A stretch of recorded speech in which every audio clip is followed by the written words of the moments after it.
28 फरवरी 2025 को OpenAI अपना new model 4.5 को रिलीज करता है, जिसके बारे में सैम ऑल्टमैन भी ट्वीट करते हैं और इसके बारे में काफी चीजें कही जा रही हैं।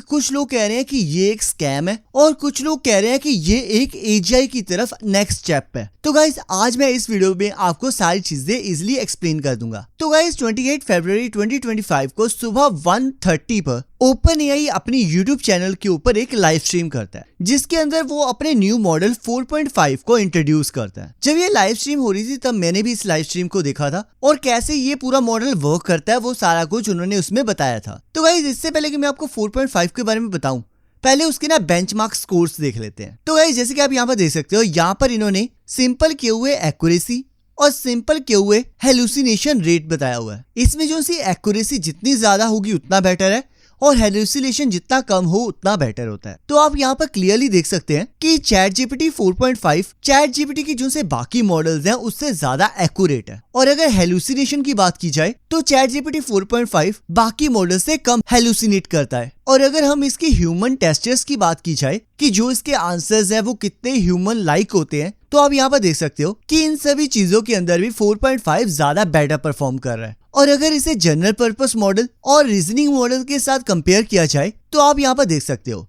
जो ChatGPT 4.5 है वो 4o मॉडल से ज्यादा बेटर परफॉर्म कर रहा है। पर आप यहाँ पर देख रहे होंगे कि OpenAI का जो सा O3 मिनी मॉडल है वो GPT 4.5 से ज्यादा बेटर है। तो गाइस बेसिकली OpenAI के पास दो तरह के मॉडल्स हैं। एक है जनरल पर्पस मॉडल, जिसमें आपने देखा होगा कि जब आप कोई भी क्वेरी डालते हो, जैसे ही आप सेंड के बटन पर क्लिक करते हो वैसे ही आपके पास रिस्पॉन्स आ जाता है। वो मॉडल्स कौन से होते हैं? वो होते हैं जनरल पर्पस मॉडल्स। और दूसरे हैं रीजनिंग मॉडल्स। रीजनिंग मॉडल के अंदर क्या होता है कि वो पहले सोचता है और अपने आप से क्वेश्चनिंग करता है। क्वेश्चनिंग करने के बाद जो भी रिजल्ट आता है वो हमें एज अ आउटपुट देता है, जिस वजह से जो उसकी एक्यूरेसी है वो भी बेटर होती है। तो गाइस अब बात कर लेते हैं कि ChatGPT 4.5 अगर O3 मिनी से कमजोर है तो इसे लॉन्च करने का क्या फायदा था। एक्चुअल में जो उनका 4.5 मॉडल है ये ना ह्यूमन लाइक आंसर्स काफी अच्छे से दे देता है।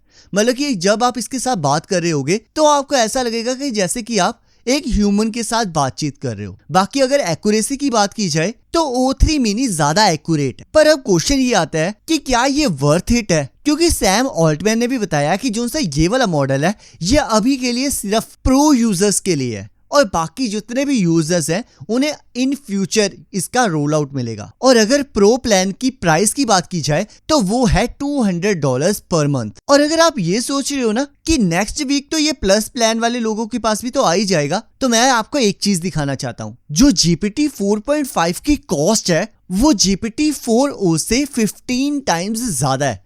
जैसे कि आप यहाँ पर देख सकते हो 1 मिलियन इनपुट टोकन्स के लिए आपको $75 देने पड़ेंगे और कैशे इनपुट के लिए 1 मिलियन टोकन के $37.50। और अगर आउटपुट की बात की जाए तो आपको 1 मिलियन टोकन के लिए $150 देने पड़ेंगे। और अगर आप इसका कंपैरिजन GPT 4o से करोगे तो आप यहाँ पर देख सकते हो कि आपको इनपुट के लिए $2.5, कैश इनपुट के लिए $1.25 और आउटपुट के लिए $10 देने पड़ते हैं। और अगर इसका कंपैरिजन बाकी मॉडल्स के साथ किया जाए तो आप यहाँ पर देख सकते हो कि GPT 4.5 कितना ज्यादा एक्सपेंसिव है और ऊपर से जो इसकी एक्यूरेसी है वो भी पुराने मॉडल से कम है। मतलब कि ये DeepSeek का जो सा R1 मॉडल जो कि ओपन सोर्स मॉडल है उसे भी बीट नहीं कर पा रहा। ये बस ह्यूमन लाइक इंटरेक्शन के लिए ही बेटर है। और अगर हम बेंचमार्क्स की बात करें तो आप यहाँ पर क्लियरली देख सकते हो कि GPT 4.5 DeepSeek का जो सा जनरल पर्पस मॉडल V3 है उसके कंपैरेटिवली भी स्लो है, जैसे कि आप यहाँ पर भी देख सकते हो। और इसी वजह से कहा जा रहा है कि जो सा GPT 4.5 है वो एक स्कैम है जिसका कोई भी फायदा नहीं है। क्योंकि आप खुद सोचो कि आप ह्यूमन लाइक इंटरेक्शन के लिए 15 टाइम्स पे करने के लिए तैयार हो, यहाँ तक कि उसकी जो सी एक्यूरेसी है वो बाकी मॉडल से कम है। और सैम ऑल्टमैन तो ये कह रहे हैं कि ये मॉडल इतना ज्यादा एक्सपेंसिव है कि इन्हें थाउजेंड्स ऑफ GPUs को और ज्यादा बाय करना पड़ेगा। बाकी गाइस आप मुझे कमेंट करके जरूर बताना कि आपका GPT 4.5 के बारे में क्या ख्याल है। बाकी मिलते हैं नेक्स्ट वीडियो में। Till then good bye.